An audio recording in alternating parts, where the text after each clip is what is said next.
আসসালামু আলাইকুম সবাইকে। মেরিল মিল্ক সোপ বারের নতুন একটি ক্যাফে লাইভের এপিসোডে আপনাদের সবাইকে স্বাগতম।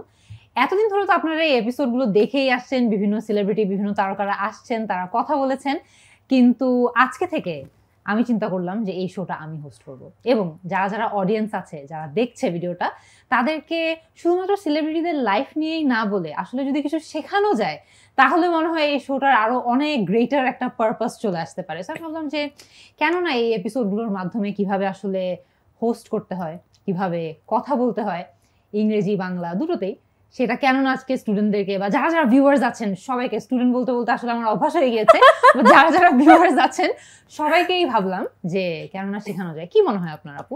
আমার তো তাই মনে হচ্ছে। আমি ভাবছিলাম যে দর্শক ঢেকি স্বর্গে গেলেও ধানই বানে, এখানে এসেও সে যে একজন শিক্ষক এবং তাকে শেখাতে হবে এটা কিন্তু তিনি ভুলেননি। তবে আমার খুব ভালো লাগছে কারণ মেরিল মিল্ক সোপ বার ক্যাফে লাইভে একজন নতুন হোস্ট আমি পেয়েছি। বাট আজকে তিনি এত চমৎকার করে কথা বলেন। আমি প্রথমবার তাকে সরাসরি দেখলাম, উইদাউট মেকআপ তিনি এসেছেন। তিনি অসম্ভব সুন্দর দেখতে এবং আমি তার দিকে তাকিয়ে আছি এবং মন্ত্রমুগ্ধের মতো তার কথা শুনছিলাম।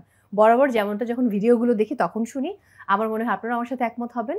তিনি একটি অ্যাওয়ার্ড পেয়েছেন। আমরা সবাই তার যিনি বেটার হাব, তার সামাজিক যোগাযোগ মাধ্যমে দেখেছি তিনি অনেক পোস্ট করেছেন তার ওয়াইফকে নিয়ে। সো আমার সঙ্গে রয়েছেন আমাদের ভালোবাসার মঞ্জিরিন শহীদ। আমি আর আপনার পরিচয় কিছু বলছি না কারণ আপনাকে সবাই খুব ভালোভাবে জানে, মানে বিভিন্ন সেক্টরের মানুষেরা জানে। মিডিয়ার মানুষদেরকে যারা শুধু টেলিভিশন দেখে তারা চেনে, কিন্তু আপনাকে যারা স্টুডেন্ট তারা জানে, স্টুডেন্টের বাবা মায়েরাও জানে, যারা আমরা মিডিয়া কর্মী তারাও জানি। সো আপনি আসলে সবার ভালোবাসার মানুষ। Congratulation. Thank you so much আপু। আলহামদুলিল্লাহ, আপনি অনেক ইন্ট্রোডাকশনে কিছু বলবেন না বলেও অনেক কাইন্ড একটা ইন্ট্রোডাকশন দিয়েছেন। So thank you so much for that. আর অ্যাওয়ার্ডটা পেয়ে আসলে কি বলবো যে inspiring 10 the award is call, but আমি নিজে অনেক ইন্সপায়ার্ড। সেপ্টেম্বর নিয়ে কথা বলতে চাই। সেপ্টেম্বর মাসটা মানে সামহাও আপনার জন্য খুবই লাকি। মানে আপনার বিয়ে 15 সেপ্টেম্বর এবং তারপর বিবাহোত্তর সংবর্ধনা হলো 23 সেপ্টেম্বর এবং 27 সেপ্টেম্বর স্টারশিপ ইন্সপায়ারিং 10 অ্যাওয়ার্ড আপনি পেলেন। সো কেমন যাচ্ছে এই মাসটা, মানে এই বছরের এই মাসটা বিশেষ করে?